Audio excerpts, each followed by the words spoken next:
Good morning. Happy Mother's Day to all of you who are mothers, and you know who you are. Will you join me for a moment of spiritual reflection? Spirit of life and love, we honor today that spirit that we call Mother, in whatever form that appears. May that nurturing and love be with all of us, wherever we are in this life, and may we find our grounding in it. And we will now have a short meditation.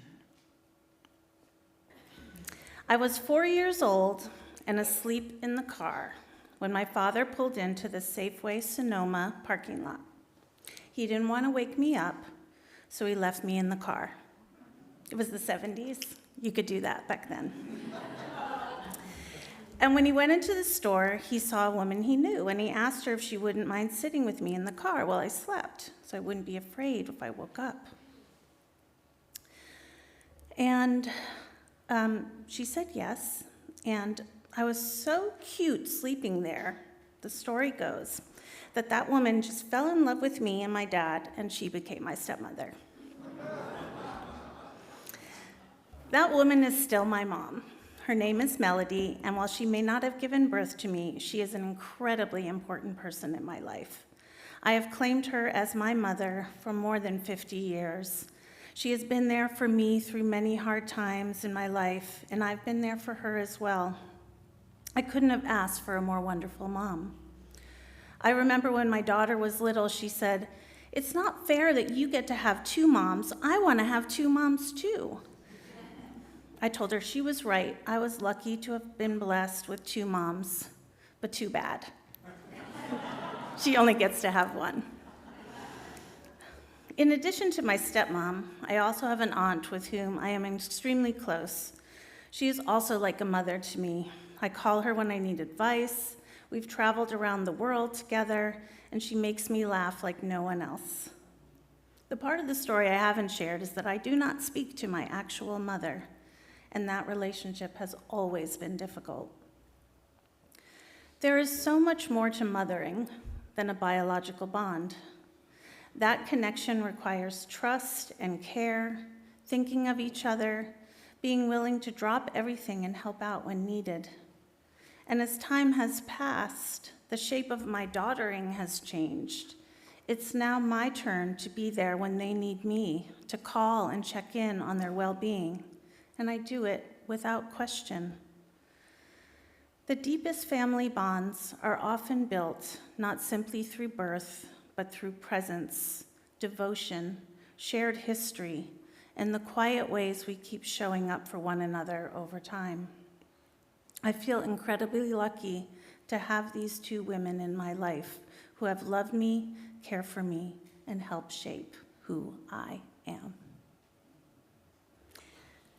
Today is Mother's Day, a day for us to honor and thank our mothers for the love, guidance, and nurturing they gave us or are still giving us. The advice, the clarity when your own life issues have become too much, and laughing over those silly, funny family stories. It gives you a grounding for your own lives, and it helps you know where you came from. When I think of motherhood, I think of all the visions of that essential relationship in our culture that our history and Hollywood has given us. If you were raised on June Cleaver, you expected your mother to be all-wise, totally competent, and good-humored about everything. Always available to you and your siblings with an unending basket of solutions for every problem and life solution, with a plate of just-baked chocolate chip cookies and a side of pearls. And sometimes that happened. Sometimes for us or our friends, And some of us probably did not appreciate that at the time and found many ways to complain about the fact that our mothers were too involved or not involved enough, expected too much, or told us to just do the best we could, were too controlling, or left us too much to our own devices. In other words, she couldn't win, and often we didn't let her. Some of us have spent copious time and money on therapist couches working through our mothering relationship. And especially if there was neglect or abuse or indifference or cruelty. Sometimes there is much to unpack, especially in how that relationship affected who we became. This day can become difficult for some of us. These relationships are complicated. When we don't get what we need, there can be a hole in what is left behind, one that we seek to fill. Sometimes we do that by making sure that we give to our children what was not given to us, or to other children we choose to spend time with. This is also a difficult day for women who wanted to become mothers and did not, or whose children are estranged from them. How do they prepare themselves for a day like Mother's Day? In my own life, I've found that I've been mothered by several women, most older than me, but some younger, and actually by some men as well, because mothering is not gender specific. I channel a lot of my mothering energy into the work I did as a youth advisor at my Unitarian Universalist congregation in Southern California.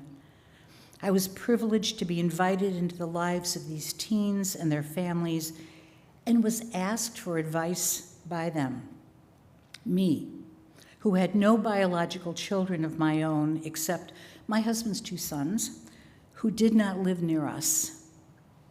How ironic. And it only goes to show how unprepared most parents feel for dealing with raising their children, especially when they become teenagers. The writer Anne Lamott says of Mother's Day, quote, "But Mother's Day celebrates a huge lie about the value of women, that mothers are superior beings, that they have done more with their lives and chosen a more difficult path. Every woman's path is difficult, and many mothers were as equipped to raise children as wire monkey mothers. I say that without judgment. It's true. An unhealthy mother's love is withering. The illusion is that mothers are automatically more fulfilled and complete, but the craziest, grimmest people this Sunday will be many mothers themselves, stuck hurting their own mothers and weeping or sullen children and husbands' mothers into seats at restaurants. These mothers do not want a box of chocolate. They have announced for a month that they are trying not to eat sugar.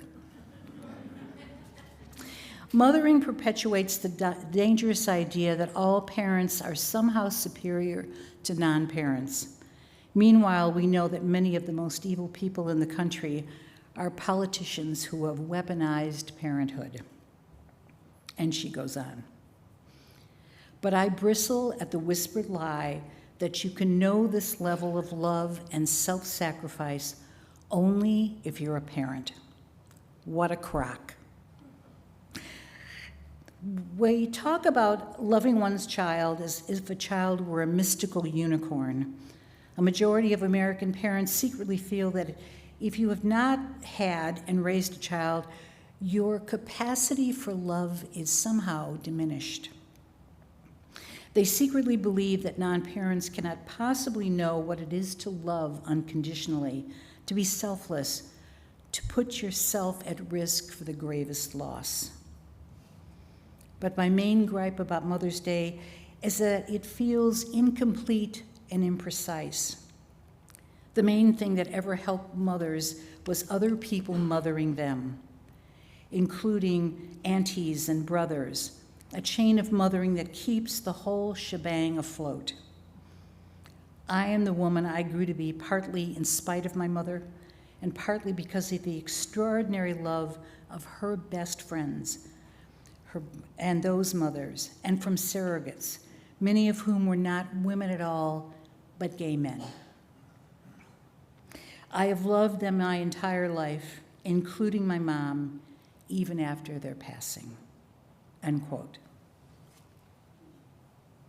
My mother and I were very different women, different beliefs and approaches to life. Certainly the world had changed dramatically from when she was in her 20s.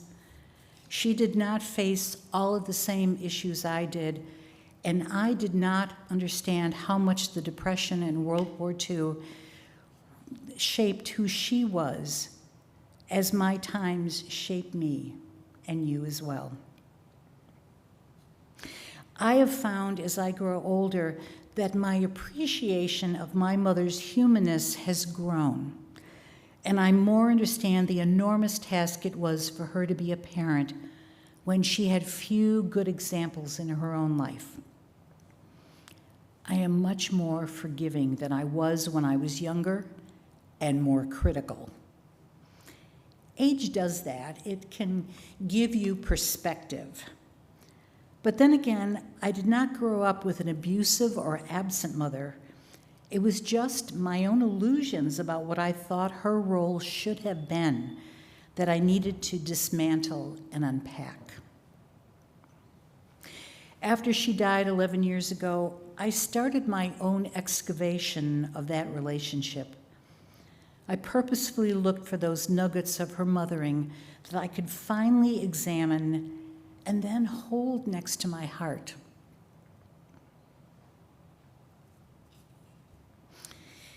And to accept and love the fact that there were some important aspects of me that were just like her.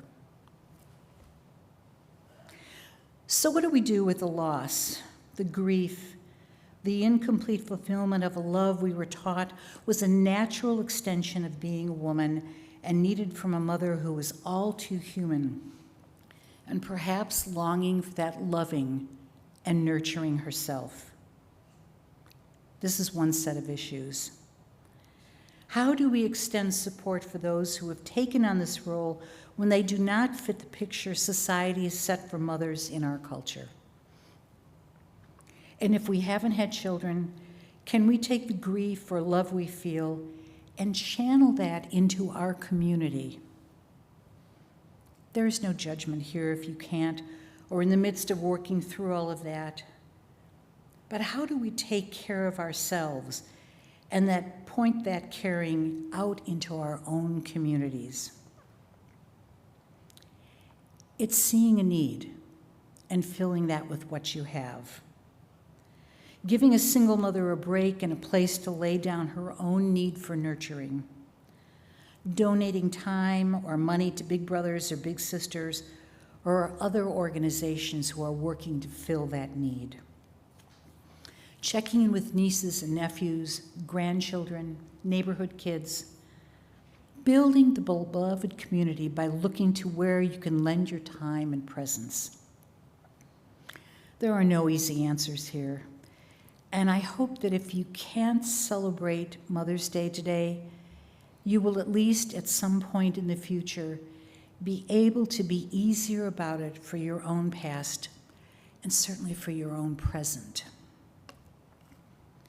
This is why we're in community together, to acknowledge and be with one another in these times that are difficult, and to celebrate these important days together. The community is not perfect, and isn't that wonderful? All of us can be with these big, messy issues together and know we are supported. And to close, here are the words of the author Laura Lentz on this Mother's Day. Quote, "Mother's Day is a time to honor all the mothers, including women who couldn't do motherhood but tried, those who couldn't carry children or decided not to have children, those who left and never came back, or stayed but didn't want to, and the mamas who couldn't figure out how to find their identity inside of the family. Today, I want to offer a special shout out to the grandmothers who are often called on to be the mortar between the family bricks, end quote.